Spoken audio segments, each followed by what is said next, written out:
अस्सलाम वालेकुम साथियों। बिहार के अंदर असद ओवैसी की पार्टी ने यहाँ पर प्रत्याशी उतारने का ऐलान कर दिया है और यहाँ पर आज इमाम पार्टी के प्रदेश अध्यक्ष अख्तरुल इमान साहब ने एक भारी विरोध प्रदर्शन किया वहाँ के मुख्यमंत्री नीतीश कुमार और उनकी पार्टी जदयू के खिलाफ। नीतीश कुमार ने वक्फ संशोधन बिल का समर्थन किया था, इस वजह से यहाँ पर मुस्लिम समाज खासतौर से नीतीश कुमार और उनकी जेडीयू पार्टी से नाराज चल रहा है।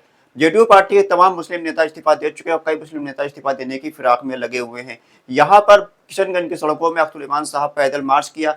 यहाँ पर हजारों की तादाद में उनके साथ लोग थे और यहाँ पर उन्होंने नीतीश कुमार के खिलाफ नारेबाजी भी करी है और अख्तरुल इमान साहब ने साफ साफ कह दिया है कि हमारे दरवाजे सबके लिए खुले हैं। नीतीश कुमार ने जो धोखा दिया है अब मुसलमानों को समझ जाना चाहिए, उनके पार्टी में जो मुस्लिम नेता है उनको भी समझ जाना चाहिए कि सेकुलर छवि वाले नीतीश कुमार अब बदल चुके हैं। यहाँ पर हमारे पार्टी में हर किसी के लिए दरवाजे खुले हैं, हम हर किसी को एक्सेप्ट करने के लिए तैयार हैं।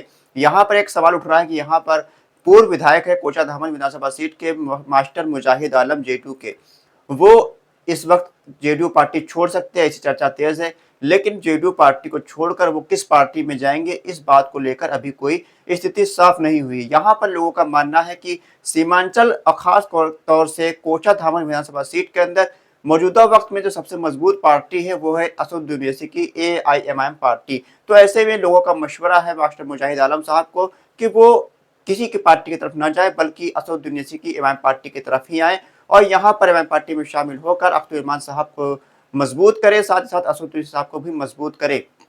हालांकि जब मास्टर मुजाहिद आलम से सवाल पूछा गया कि आप क्या जदयू छोड़ने वाले हैं या फिर आप किसी और पार्टी में जाने वाले, उसके जवाब में उन्होंने कहा कि हाँ, हम मशवरा कर रहे हैं। हालांकि जो जेडीयू पार्टी की तरफ से जो स्टैंड लिया गया है वक्फ बिल के लिए, इससे हम सहमत नहीं है, इसका हमने विरोध किया है।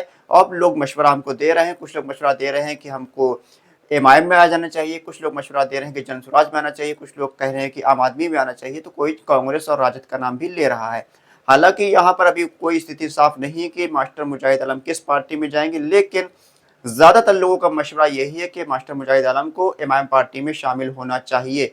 यहाँ पर जो अख्तरुल इमान साहब ने रैली निकाली है इसमें खास तौर से तमाम मुस्लिम तंजीमों की भी रहनुमा देखने को मिले और यहाँ पर किशनगंज की राजनीति के अंदर जदयू का जो पत्ता है पूरी तरीके से कट हो चुका है।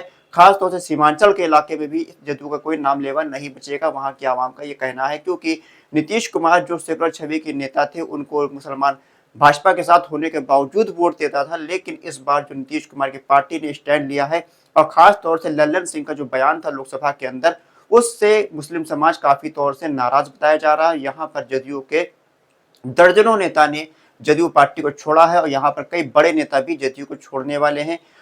उम्मीद जताई जा रही है कि यहाँ पर कुछ बहुत जल्द जो बड़े बड़े नेता प्रेस कॉन्फ्रेंस करेंगे और यहाँ पर उनकी पार्टी को छोड़ने का ऐलान करेंगे, जिसमें गुलाम रसूल बलियावी, मास्टर मुजाहिद आलम, गुलाम गौस का नाम सामने आ रहा है। इसके साथ साथ राशिद अनवर हैं, उनका भी नाम सामने आ रहा है। देखना होगा यहाँ पर ये नेता क्या स्टैंड लेते हैं, क्या ये लोग आज भी नीतीश कुमार के साथ रहेंगे या फिर मुसलमानों के साथ जो धोखा हुआ है उस धोखे को देखते हुए नीतीश कुमार का साथ छोड़कर किसी और पार्टी में जाते हैं या फिर असद ओवैसी की इमाम पार्टी में आते हैं। लेकिन ये बात क्लियर है कि बिहार की राजनीति इस बार जो चुनाव होगा बिहार की राजनीति में, वो इस बार सबसे अलग चुनाव होगा। यहाँ पर जो सारे मुद्दे होंगे पूरी तरीके से अलग होंगे, क्योंकि नीतीश कुमार की जो छवि पहले थी वो छवि पूरी तरीके से बदल चुकी है। अब यहाँ पर देखना होगा क्या एनडीए गठबंधन जिसमें नीतीश कुमार है, भारतीय जनता पार्टी है, चिराग पासवान की पार्टी है, इन लोगों को क्या मुस्लिम वोट देगा या नहीं देगा इस बार, क्योंकि ये पहला ऐसा मौका पड़ रहा है जब चिराग पासवान की पार्टी और नीतीश कुमार की पार्टी का मुखौटा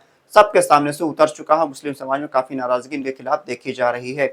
यहाँ पर एमआईएम पार्टी को काफी मजबूती मिलने वाली है सीमांचल के इलाके में, क्योंकि नीतीश कुमार को जो मुस्लिम वोट देता था वो मुस्लिम अब एमआईएम पार्टी की तरफ शिफ्ट हो सकता है। एमआईएम पार्टी में काफी नेता भी जेडीयू के शामिल हो सकते हैं। अख्तरुल इमान साहब ने ऐलान कर दिया है कि हमारे पार्टी के दरवाजे सबके लिए खुले हैं। अब यहाँ पर जो अक्टूबर या नवंबर में चुनाव होगा वो चुनाव में देखना होगा कि यहाँ पर असद ओवैसी की पार्टी कितने प्रत्याशियों पर प्रत्याशी उतारती है, कितनी सीटों पर और कितनी सीटें पर एमआईएम पार्टी चुनाव जीत कर आती है। हालांकि पिछले बार भी एमआईएम पार्टी ने यहाँ पर 5 सीटें जीती थी और यहाँ पर 5 में से 4 विधायकों को राजद पार्टी ने अपने तरफ तोड़ लिया था। इस बार तो एमआईएम पार्टी का ऐलान था कि हमारे 4 तोड़े हैं, हम 40 लेकर आएंगे।